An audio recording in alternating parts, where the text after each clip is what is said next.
안녕하세요. 혹시 컴퓨터랑 자유롭게 대화하는 상상 해보신 적 있으세요? 코딩을 배운다는 건요, 바로 그 상상을 현실로 만들어주는 아주 특별한 새 언어를 배우는 과정이랍니다. 오늘 컴퓨터의 언어로 떠나는 이 흥미진진한 여정의 첫걸음을 저와 함께 시작해봐요.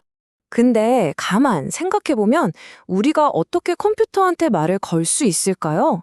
사람은 사람의 말을 쓰고 컴퓨터는 컴퓨터의 말을 쓰잖아요. 사실 컴퓨터는 0과 1로만 이루어진 기계어밖에 알아듣지를 못해요. 우리말이랑은 너무 다르죠. 그래서 우리 사이에서 우리의 말을 컴퓨터의 말로 아주 똑똑하게 바꿔줄 번역가가 꼭 필요하답니다. 오늘 우리의 여정은 이렇게 될 거예요. 먼저 그 똑똑한 번역가가 어떻게 일하는지 살짝 엿볼 거고요. 그리고 이 언어의 가장 기본이 되는 단어, 바로 데이터를 배울 거예요. 그 다음엔 문장을 만드는 문법인 제어 흐름을 익히고 이 모든 조각들을 착착 모아서 실제로 돌아가는 작은 프로그램을 하나 조립해 볼 겁니다. 이 모든 게 어떻게 여러분의 첫 코드가 되는지 기대되시죠? 자, 그럼 첫 번째 이야기부터 시작해 볼까요? 컴퓨터와 대화하려면 번역가가 필요하다고 말씀드렸죠? 이 번역가에게도 여러 종류가 있거든요. 과연 어떤 방식이 우리 같은 초보자에게 더 좋을까요? 번역 스타일은 크게 두 가지가 있어요. 첫 번째, 인터프리터 방식은요, 우리가 한 문장씩 말할 때마다 바로바로 통역해서 전달하는 거예요. 우리가 배울 파이썬이 바로 이 방식을 쓰죠. 반면에 컴파일 방식은 우리가 할 말을 연설문처럼 싹 다 적어서 넘기면 그걸 통째로 번역해서 한 권의 책으로 만들어 전달하는 것과 같아요. 아무래도 미리 다 번역해둔 컴파일 방식이 실행 속도는 더 빠르겠죠. 이 비유 정말 기가 막히지 않나요? 맞아요. 인터프리터는 동시통역, 컴파일러는 완역본 도서인 셈이죠. 바로바로 소통할 수 있는 동시통역 방식은 우리가 배우기에 정말 좋아요. 왜냐하면 내가 쓴 코드가 맞았는지 틀렸는지 한 줄씩 바로바로 확인할 수 있으니까요. 실수를 고치기도 훨씬 쉽겠죠? 이게 바로 우리가 파이썬으로 코딩을 시작하는 아주 중요한 이유 중 하나랍니다. 좋습니다. 이제 우리에겐 파이썬이라는 훌륭한 동시통역사가 생겼어요.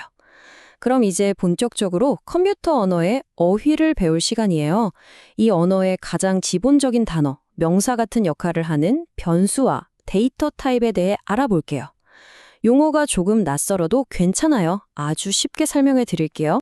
변수, 말이 조금 어렵게 들리나요? 근데 사실 별거 아니에요. 그냥 데이터를 잠시 담아두는 이름표가 붙은 상자라고 생각하면 딱 맞아요. 이 상자는 정말 유용해서 숫자나 글자, 심지어 맞다, 틀리다 같은 값도 담아둘 수 있거든요. 이렇게 이름표를 붙여두면 나중에 필요할 때마다 어이, 거기에 그 상자 좀 줘! 하고 쉽게 꺼내 쓸 수 있는 거죠. 그럼 우리가 만든 그 이름표 붙은 상자에는 아무거나 막 담아도 될까요? 그렇진 않아요. 바로 이 데이터 타입이라는 게 상자의 종류를 정해주거든요. 이 상자는 숫자만 담으세요. 저 상자는 글자 전용입니다. 하고 미리 약속을 정해두는 거예요. 그래야 컴퓨터가 헷갈리지 않고 일을 제대로 처리할 수 있겠죠? 파이썬이 주로 사용하는 데이터 타입, 즉 상자의 종류들이에요. int는 10처럼 소수점이 없는 깔끔한 정수, float는 3.14처럼 소수점이 있는 실수를 위한 상자예요. bool은 아주 특별한데 오직 true, 즉 참과 false, 거짓 이 두 가지 상태만 담을 수 있어요. 컴퓨터가 뭔가를 판단할 때 아주 중요하게 쓰이죠. 마지막으로 str은 안녕하세요 같은 글자들의 묶음, 즉 문자열을 담는 상자랍니다. 세상의 모든 복잡한 프로그램도 결국은 이런 기본적인 정보들로 만들어져요. 자, 이제 우리에겐 단어, 즉 명사가 생겼어요. 근데 단어만 쭉 늘어놓는다고 대화가 되진 않잖아요? 논리적인 문장을 만들고 이야기의 흐름을 이끌어가기 위한 문법이 필요하죠. 프로그래밍에서는 이 문법을 제어 흐름이라고 불러요. 가장 기본이 되는 문법은 바로 만약 뭐뭐라면이라는 뜻을 가진 if 문입니다. 이 코드를 같이 한번 볼까요? money라는 상자에 7,000을 넣고 컴퓨터에게 물어보는 거예요. 만약에 money 상자 안의 숫자가 6,000보다 크거나 같니? 하고요. 컴퓨터는 7,000이 6,000보다 크니까 네, 맞아요. 즉, true라고 판단하겠죠? 그래서 if문 바로 아래에 있는 코드 택시를 타세요를 화면에 보여주는 겁니다. 간단하죠? 그럼 만약에 조건이 틀리면, 즉 false일 때는 어떡하죠? 그럴 때를 위한 플랜 B가 바로 else입니다. 이번엔 money 상자에 5,000원을 넣었어요. 돈이 6,000원 이상인가요? 라는 질문에 이번엔 아니요. 즉 false가 되겠죠. 그러면 프로그램은 if 부분을 그냥 휙 건너뛰고 플랜 B인 else에 있는 코드 걸어가세요를 실행하게 되는 거예요. 자, 우리는 방금 결정을 내리는 법을 배웠어요. 근데 만약 똑같은 일을 여러 번, 아주 여러 번 해야 한다면 어떨까요? 예를 들어서 10명한테 안녕하세요라고 인사해야 한다면요? 같은 코드를 10번이나 쓰는 건 생각만 해도 너무 귀찮죠. 이럴 때 아주 멋지게 문제를 해결해주는 문법이 바로 for 반복문이랍니다. for 반복문이 어떻게 돌아가는지 한번 보세요. 정말 체계적이죠? 먼저 i라는 임시상자에 0을 넣고 코드를 한번 실행. 끝나면 i는 1이 되고 코드를 또 실행. 다음엔 2가 돼서 실행, 3이 돼서 실행, 4가 돼서 실행. 이렇게 약속된 횟수를 다 채우고 나면 반복이 딱 끝나요. 단 두세 줄의 코드로 수백 번의 반복 작업을 시킬 수 있는 정말 강력한 문법이에요. 자, 드디어 우리가 기다리던 순간이에요. 지금까지 배운 단어와 문법을 모두 합쳐서 우리의 첫 번째 완전한 이야기, 즉 실제로 작동하는 프로그램을 만들어 볼 거예요. 오늘의 메뉴는 바로 맛있는 분식 자판기 프로그램입니다. 모든 프로그램은 사용자와의 소통으로 시작되죠. 첫 단계는 아주 쉬워요.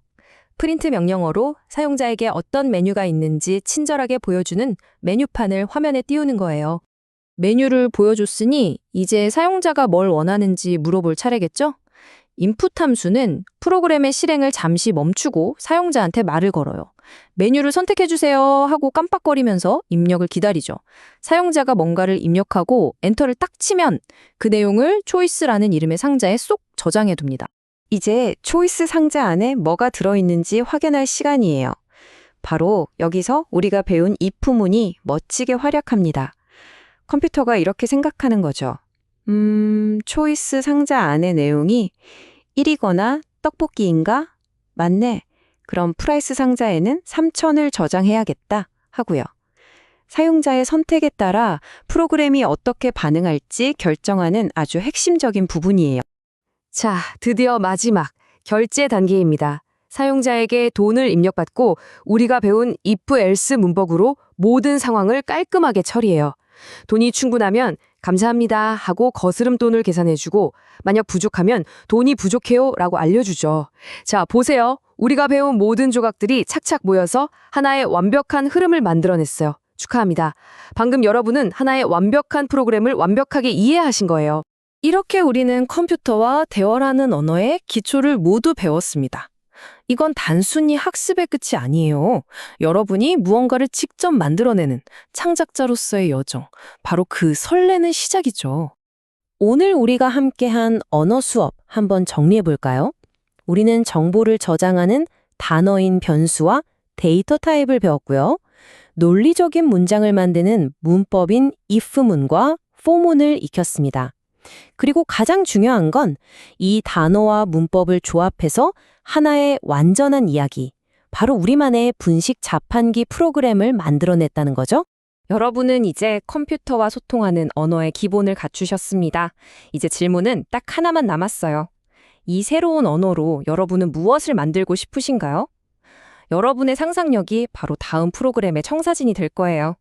여러분의 멋진 도전을 진심으로 응원하겠습니다.